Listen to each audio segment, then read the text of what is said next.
If your garden soil feels dry like dust, clumpy like clay, or simply refuses to cooperate no matter what you plant, what you're missing might just be loam.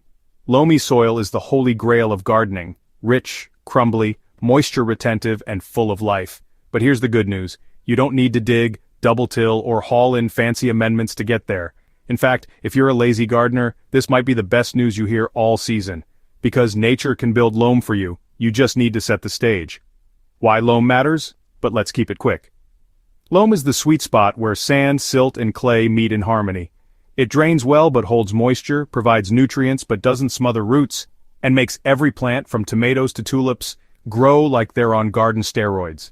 But while some gardeners chase it with soil tests and bags of amendments, we're going to do things a little differently. We're going to let the worms and microbes do the hard work. Start with what you've got. Look at your current soil. Whether it's dry, compacted, or just plain dead, it still has potential. You don't need to rip it out. Think of your existing soil as the foundation, and now you're about to build the perfect top layer over it. Start by lightly watering the soil so it's not bone dry. Then comes the real magic: layering. Layer like a lazy lasagna. Creating loam from scratch is about mimicking nature's own layering process. Grab whatever organic matter you've got. This could be dry leaves, old grass clippings, unfinished compost, kitchen scraps, minus the meat and dairy, or aged manure if you have it. Lay down a thick layer of cardboard first. Yes, cardboard. It acts as a weed barrier while feeding microbes as it breaks down. Soak it with water. On top of that, begin layering your organic materials generously, alternating between browns and greens if possible, but don't overthink it.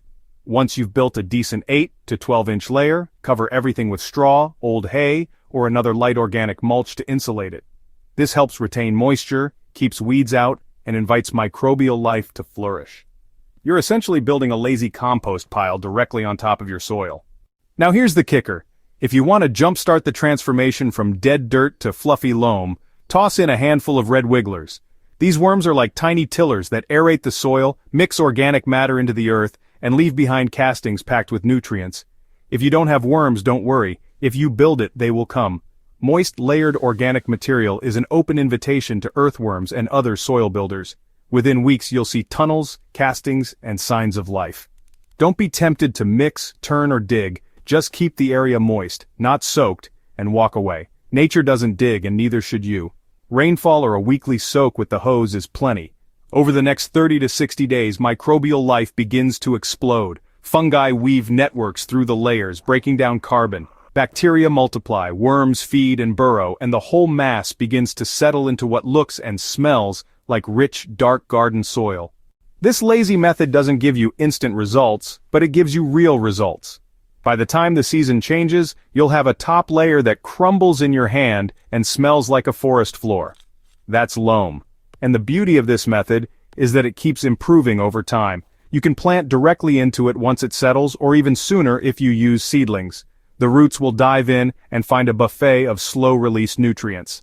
Once you've got your loamy layer, keep it alive. That means topping it up once or twice a year with more organic material. Think of it like feeding a sourdough starter. It doesn't need much, just consistency. Every time you add a layer, water it in and walk away. No turning, no digging, no stress. This passive composting continues building loam for you year-round. Gardening doesn't have to be hard, and good soil doesn't have to be bought. The best loam is made in place, one layer at a time. If you give nature the right ingredients, she will do the heavy lifting. You'll spend less time wrestling with soil and more time enjoying plants that actually thrive. So try this method in a section of your garden, even if it's just one raised bed or a corner plot.